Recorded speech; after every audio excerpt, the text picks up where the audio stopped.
Gaurkoan, Espainiar agintariei egiten diegu interpelazioa. Ezkutuan dagoen sufrimendu bat existitzen da.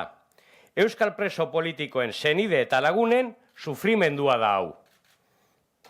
Dispertsioa sufritzera kondenatzen gaituzte. Beraien espetxe politika senidearentzat kondena bada, eta sufrimendu honekin amaitzea premiazkoa da.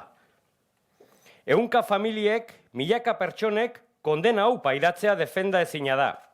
Senideen kondenarekin behin betiko amaitzeko premia aldarrikatu nahi dugu. Testigantzak jasotzen ditugu astero.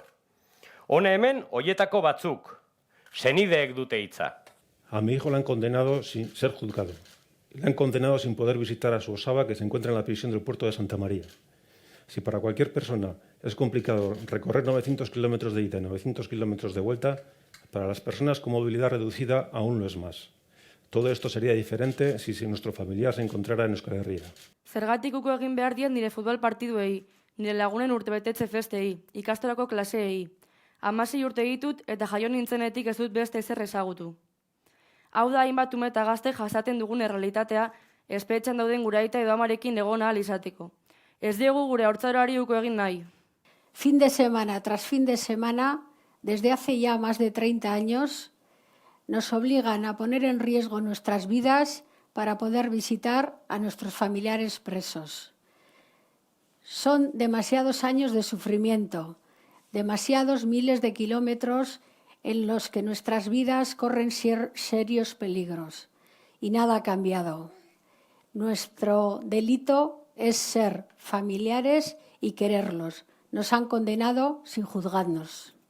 Nera naia, Fontzo eta Pili, Maribiren ama, behartu zituzten 100 kilometro egitera. Maribi presoa baizegoen Orensen. Pili bere alaba maitea ikusi nahi zuen, eta Fontzo gidari moduan zijoan bidai horietan.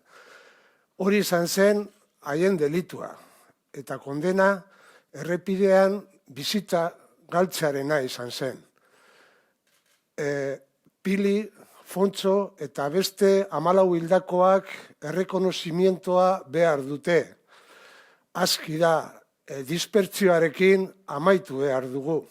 El alejamiento y la dispersión ha provocado, entre otras duras consecuencias, durante más de 30 años, casi 1000 heridos de diferente consideración en accidentes y 16 víctimas mortales. Reivindicamos la memoria y el reconocimiento de estas 16 víctimas para avanzar en la resolución y la convivencia.